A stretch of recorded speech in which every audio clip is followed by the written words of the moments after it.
ನಿನ್ನೆಲ್ಲ ಮೊನ್ನೆ ಕೊಟ್ಟಿದ್ದೀನಿ. ಈಗ ಆಲ್ರೆಡಿ ಇದ್ರ ಬಗ್ಗೆ ಸಾಕಷ್ಟು ನಾನು ಮಾತಾಡಿದ್ದೀನಿ. ನಮ್ಮ ಶಾಸಕರನ್ನ ಅವ್ರಿಗೆ ಸಂಖ್ಯೆ ಬಲ ಇಲ್ಲ ಗೆಲ್ಲೋಷ್ಟು. ನಮ್ಮ ಹತ್ರ 136 + 3 139 ಓಟಿ ಇದೆ. 3 ಜನ ಸಹ ಸದಸ್ಯರು ನಮ್ಮ ಪಕ್ಷದ. ಅವ್ರನ್ನ ನಾನಾ ಆಮಿಷು ಬೆದರಿಕೆಗಳಿಂದ ತಮ್ಮ ಕಡೆಗೆ ಒಲಿಸ್ಕೊಳ್ಬೇಕು ಅಂತೇಳಿ ಏನು ಅವರ BJP JDSನ 5ನೇ ಅಭ್ಯರ್ಥಿಯಾಗಿ ನಿಂತಿರುವ ಕುಪೇಂದ್ರ ರೆಡ್ಡಿಯವರು ತಮ್ಮ ಪುತ್ರ ಅವರೇ ಖುದ್ದು ಅವರು ಮತ್ತು ಅವರ ಹಿಂಬಾಲಕರು ಅವರ ಪಕ್ಷದ ಮಾಜಿ ಶಾಸಕರನ್ನ ಬಿಟ್ಟು ಒಬ್ಬ ಹಾಲಿ ಶಾಸಕರು ಮತ್ತು ಮಾಜಿ ಸಚಿವರನ್ನ ಬಿಟ್ಟು ನಮ್ಮ ದರ್ಶನ್ ಪುಟ್ಟಣ್ಣಯ್ಯ, ಲತಾ ಮಲ್ಲಿಕಾರ್ಜುನ್, ಪುಟ್ಟಸ್ವಾಮಿ ಅವರಿಗೆ ನಾನಾ ಸಂಬಂಧಿಕರುಗಳ ಮೂಲಕ ಅವರಿವ್ರ ಮೂಲಕ ನಾನಾ ಆಮಿಷಗಳನ್ನು ಒಡ್ಡೋದು, ಕೋಟ್ಯಾಂತರ ರೂಪಾಯಿ ದುಡ್ಡು ಕೊಡ್ತೀನಿ ಅನ್ನೋದು, ಮತ್ತು ನಿಮಗೆ ಮುಂದೆ ನಮಗೆ ಓಟ್ ಹಾಕಲಿಲ್ಲ ಅಂದರೆ ನಿಮಗೆ ನೆಟ್ಗಿರಲ್ಲ ಅಂತೇಳಿ ಬೆದರಿಕೆಗಳನ್ನು ಹಾಕಿದರು. ಅವರು ಬಂದು ನಮಗೆ ಮತ್ತು ನಮ್ಮ ಮುಖ್ಯಮಂತ್ರಿಗಳು ಉಪಮುಖ್ಯಮಂತ್ರಿಗಳಿಗೆ ಹೇಳಿದ್ರು, ಈ ಥರ ಫೋನ್ಗಳು ಮಾಡಿ ನಮ್ಗೆ ಓಟ್ ಹಾಕಬೇಕು ಅಂತ ಹೇಳ್ತಾ ಇದ್ದಾರೆ ಅಂತ. ಅದಕ್ಕೆ ನಾನು ನಮ್ಮ ಪಕ್ಷದ ವತಿಯಿಂದ ಕಂಪ್ಲೇಂಟನ್ನು ಕೊಟ್ಟಿದ್ದೀನಿ. ಅದು FIR ಆಗಿದೆ. ಈಗ ಅದನ್ನು ತನಿಖೆ ಮಾಡಬೇಕು ಮತ್ತು ನಮ್ಮ ಶಾಸಕರಿಗೆ ಹೆಚ್ಚಿನ ಭದ್ರತೆ ಕೊಡಬೇಕು ಅಂತ ಹೇಳಿದ್ದೀನಿ. ಈಗ ಓಟ್ ಹಾಕಲಿಲ್ಲ ಅಂದರೆ ಮುಂದೆ ನಿಮಗೆ ನೆಟ್ಗಿರಲ್ಲ ಅನ್ನೋದು ಬೆದರಿಕೆ, ದುಡ್ಡು ಕೊಡ್ತೀನಿ ಅನ್ನೋದು ಆಮಿಷ.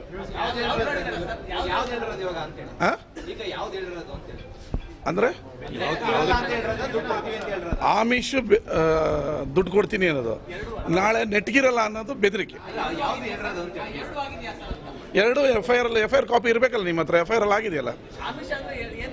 ದುಡ್ಡು ಕೊಡ್ತೀವಿ, 10 ಕೋಟಿ ಕೊಡ್ತೀವಿ, 5 ಕೋಟಿ ಕೊಡ್ತೀವಿ, ನಮಗೆ ಓಟ್ ಹಾಕಬೇಕು ಅಂತ ಇದ್ದಾರೆ. ನಮ್ಮ 136 ಜನ ಮತ್ತು 3 ಜನ ಪಕ್ಷೇತರರು ಗಟ್ಟಿಯಾಗಿ ನಮ್ಮ ಜೊತೆ ಇದ್ದಾರೆ. ಅವರು ಯಾವುದೇ ಆಮಿಷಕ್ಕೆ ಒಳಗಾಗಲ್ಲ. ನಮ್ಮ 3 ಅಭ್ಯರ್ಥಿಗಳು ಅಜಯ್ ಮೆಕಾನ್ ಅವರು, ನಾಜರ್ ಹುಸೇನ್ ಅವರು, GC ಚಂದ್ರಶೇಖರ್ ಅವರು ಗೆದ್ದೇ ಗೆಲ್ತಾರೆ. ರೆಸಾರ್ಟ್ಗೆಲ್ಲ ಹೋಗ್ತಾ ಇಲ್ಲಪ್ಪ. ಸೋಮವಾರನೂ ಅಸೆಂಬ್ಲಿ ಇದೆ. ಇವತ್ತು ಇದ್ದಿದ್ದು ಸೋಮವಾರವರೆಗೂ ಕಂಟಿನ್ಯೂ ಆಗಿದೆ. ಸೋಮವಾರ ಎಷ್ಟು ಗಂಟೆಗೆ ಫೈನಾನ್ಸ್ ಬಿಲ್ ಅಪ್ರೂವಲ್ ಆಗಬೇಕು ಮತ್ತು ಮುಖ್ಯಮಂತ್ರಿಗಳು ಉತ್ತರ ಕೊಡಬೇಕಾಗಿರೋದ್ರಿಂದ ರಾತ್ರಿ 10 ಗಂಟೆ ಆಗ್ಬೋದು, 11 ಗಂಟೆ ಆಗ್ಬೋದು. ಎಲ್ಲಿ ರೆಸಾರ್ಟ್ಗೆ ಹೋಗ್ತೀರಾ? ಮಂಗಳವಾರ ಬೆಳಗ್ಗೆ 9 ಗಂಟೆಯಿಂದ ವೋಟಿಂಗ್ ಇದೆ. ಯಾವ ರೆಸಾರ್ಟ್ಗೆ ಹೋಗೋಕ್ಕೆ ಸಾಧ್ಯ? ಸೋಮವಾರ ಅಧಿವೇಶನ ಇದೆಯಲ್ಲ. ಅಲ್ಲ, ನೀವು ಸ್ಪೀಕರ್ ಅಲ್ವಲ್ಲ, ಇಷ್ಟೊತ್ತಿಗೆ ಸೆಷನ್ ಮುಗಿಯುತ್ತೆ ಅಂತ.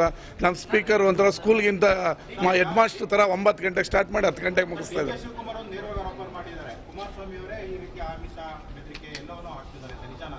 ಅದು ನೀವು DCM ಅವ್ರ ಹತ್ರನೇ ಕೇಳಿ.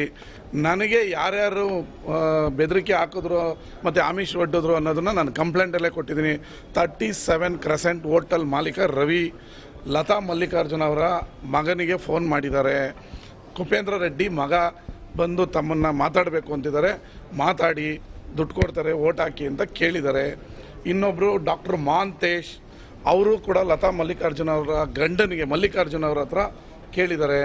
ಇನ್ನೊಬ್ಬರು ಶಿವಶಂಕರ್ ಅವರು ಮಾಜಿ MLA ಹರಿಹರದವರು, ಅವರು ಕೂಡ ಲತಾ ಮಲ್ಲಿಕಾರ್ಜುನ್ ಅವರನ್ನ ಕೇಳಿದ್ದಾರೆ.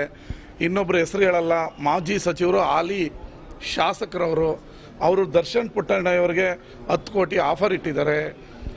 ಮತ್ತು ನಮ್ಮ ಪುಟ್ಟಸ್ವಾಮಿ ಅವ್ರಿಗೆ ಅವರ ಹತ್ತಿರದ ಸಂಬಂಧಿಗಳೇ ಫೋನ್ ಮಾಡಿ ಈ ಥರ ಹೇಳಿದ್ದಾರೆ. ಅವರಂತೂ ಮುಖದ ಮೇಲೆ ಹೊಡೆದಿದ್ದಾರೆ. ನನ್ನ ಅಳಿಯ MLA ಆಗಿದ್ದಾರೆ, ನಾನು ಕಾಂಗ್ರೆಸ್ ಜೊತೆ ಗುರುತಿಸ್ಕೊಂಡಿದ್ದೀನಿ, ನನ್ನ ತಮ್ಮ ಮಂಡ್ಯದಲ್ಲಿ MP ನಿಲ್ತಾ ಇದ್ದಾರೆ, ನಾನು ಯಾವುದೇ ಕಾರಣಕ್ಕೂ ಕಾಂಗ್ರೆಸ್ ಬಿಟ್ಟು ಬರಲ್ಲ, ಕಾಂಗ್ರೆಸ್ಗೆ ಓಟ್ ಹಾಕ್ತೀನಿ ಅಂತ ಹೇಳಿದ್ದಾರೆ.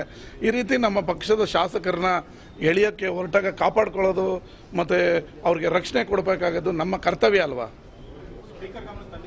ಎಲ್ಲರ ಗಮನಕ್ಕೂ ತಂದಿದ್ದೀವಿ, FIR ಮಾಡಿದ್ದೀವಿ, ಕಂಪ್ಲೇಂಟ್ ಕೊಟ್ಟಿದ್ದೀವಿ, ತನಿಖೆ ಮಾಡಿ ಅಂತ ಹೇಳಿದ್ದೀವಿ. ಈಗ ನಾನು ಮಂಡ್ಯಕ್ಕೆ ಬರಬೇಕಾದ್ರೆ ತನಿಖಾ ಆಫೀಸರ್ಸ್ ಫೋನ್ ಮಾಡಿದರು, ಸರ್ ನಿಮ್ಗೊಂದು ನೋಟಿಸ್ ಕೊಡಬೇಕು, ನಿಮ್ಮದು ಸಾಕ್ಷ್ಯಾಧಾರಗಳನ್ನು ನಮಗೆ ಪ್ರೊಡ್ಯೂಸ್ ಮಾಡಿ ಅಂತ. ನಾನು ಮಂಡ್ಯದಲ್ಲಿದ್ದೀನಿ ಅಂತ ಹೇಳಿದೆ. ಮಂಡ್ಯಗೆ ಬಂದು ಕೊಡಿ ಅಂತ ಹೇಳಿದ್ದೀನಿ. ಕೊಟ್ಟರೆ ನಾಳೆ ಹೋಗಿ ಅವ್ರ ಮುಂದೆ ನನ್ನ ಹತ್ರ ಇರೋ ಎಲ್ಲ ಸಾಕ್ಷಿಗಳು ನನ್ನ ಹತ್ರ ಇದೆ, ಅದನ್ನು ಅವ್ರ ಮುಂದೆ ಪ್ರೊಡ್ಯೂಸ್ ಮಾಡ್ತೀನಿ.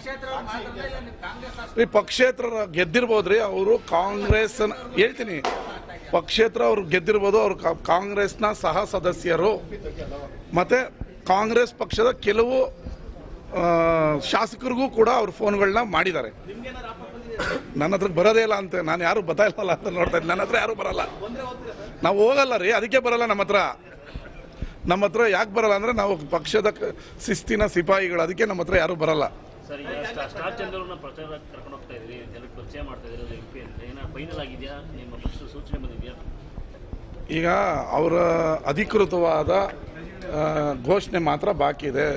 ಸಮಯ ಕಡಿಮೆ ಇರೋದ್ರಿಂದ ಅವರು 2,000 ಬೂತ್ ಅಂದರೆ 8 ವಿಧಾನಸಭಾ ಕ್ಷೇತ್ರದಲ್ಲೂ ಸುತ್ತಬೇಕಾಗಿರೋದ್ರಿಂದ ನಮ್ಮ ಕ್ಷೇತ್ರದಲ್ಲಿ ನಾವು ಕರ್ಕೊಂಡು ಓಡಾಡೋದ್ರಲ್ಲಿ ತಪ್ಪೇನು? ಚುನಾವಣೆ ಇನ್ನೊಂದು ತಿಂಗಳೇ ಇರೋದು, ಅದರಿಂದ ನಾವೇ ಕರ್ಕೊಂಡು ಓಡಾಡ್ತಾ ಇದ್ದೀವಿ. ಯಾವ ಗೊಂದಲವೂ ಇಲ್ಲ. ಅವ್ರು ಗೆಲ್ತಾರೆ. ಸ್ಟಾರ್ ಚಂದ್ರು ವೆಂಕಟರಮಣೇಗೌಡರು ಈ ಮಂಡ್ಯದ ಮುಂದಿನ MP ಆಗೋದ್ರಲ್ಲಿ ಯಾವುದೇ ಸುಳ್ಳಿಲ್ಲ. 100ಕ್ಕೆ 100% ಮುಂದಿನ MP ಆಗಿ ಅವರು ಆಯ್ಕೆ ಆಗ್ತಾರೆ ಮಂಡ್ಯದಲ್ಲಿ. ನಮ್ಮ ಪಕ್ಷದ ನಮ್ಮ ಚುನಾವಣೆ, ವಿರೋಧ ಪಕ್ಷದಲ್ಲಿ ಯಾರು ಬರ್ತಾರೆ ಅನ್ನೋದು ನಮಗೆ ಸಂಬಂಧ ಪಡದೇ ಇರೋದು. ಅವರ ಪಕ್ಷದ ಅಭ್ಯರ್ಥಿಗಳು ಅವ್ರದ್ದು, ಕಾಂಗ್ರೆಸ್ ಪಕ್ಷದ ಕಾಂಗ್ರೆಸ್ದು. ನಮ್ಮ ಚುನಾವಣೆ ನಮಗೆ, ಅವ್ರ ಚುನಾವಣೆ ಅವ್ರಿಗೆ. ಜನ ತೀರ್ಮಾನ ಮಾಡ್ತಾರೆ. ಇನ್ನೊಂದು 10 ದಿನದಲ್ಲಿ ಭಾಳ ಬದಲಾವಣೆ ಮಂಡ್ಯದಲ್ಲಿ ಆಗುತ್ತೆ. ತುಂಬ ಜನ JDS ಮತ್ತು BJPಯ ಮಾಜಿ ಶಾಸಕರಿಂದ ಹಿಡಿದು ಬ್ಲಾಕ್ನ ಕಾರ್ಯಕರ್ತರವರೆಗೂ ನಮ್ಮ ಪಕ್ಷಕ್ಕೆ ಸೇರ್ಪಡೆಗೊಳ್ತಾರೆ. ಅವ್ರಿಗೆಲ್ಲರಿಗೂ ನಮ್ಮ ಪಕ್ಷದ ಮೇಲೆ ವಿಶ್ವಾಸ ಇದೆ. ನಾವು ಹೇಳೋದಿಷ್ಟೇ, ನಿಮ್ಮನ್ನು ನಾವು ಗೌರವಯುತವಾಗಿ ನಡೆಸ್ಕೊಳ್ತೀವಿ. ಬನ್ನಿ, ನಮ್ಮ ಪಕ್ಷಕ್ಕೆ ಸೇರ್ಕೊಳ್ಳಿ, ನಮ್ಮ ಪಕ್ಷದ ಜೊತೆ ಕೆಲಸ ಮಾಡಿ, ನಿಮ್ಮನ್ನೆಲ್ಲ ಗೌರವಯುತ ಸ್ಥಾನ ಕೊಟ್ಟು ನಾವು ನಿಮ್ಮನ್ನು ನೋಡ್ಕೊಳ್ತೀವಿ ಅಂತ ಅಭಯ ಕೊಡ್ತೀವಿ. ಅದ್ರ ಬಗ್ಗೆ ನನ್ನದು ನೋ ಕಮೆಂಟ್ಸ್. ನನಗೆ ನನ್ನ ಕ್ಷೇತ್ರದ ಅಭಿವೃದ್ಧಿ ಕಾರ್ಯಗಳು ಮುಖ್ಯ, ಅದರಿಂದ ನಾನು ಬರ್ತೀನಿ. ಧನ್ಯವಾದಗಳು.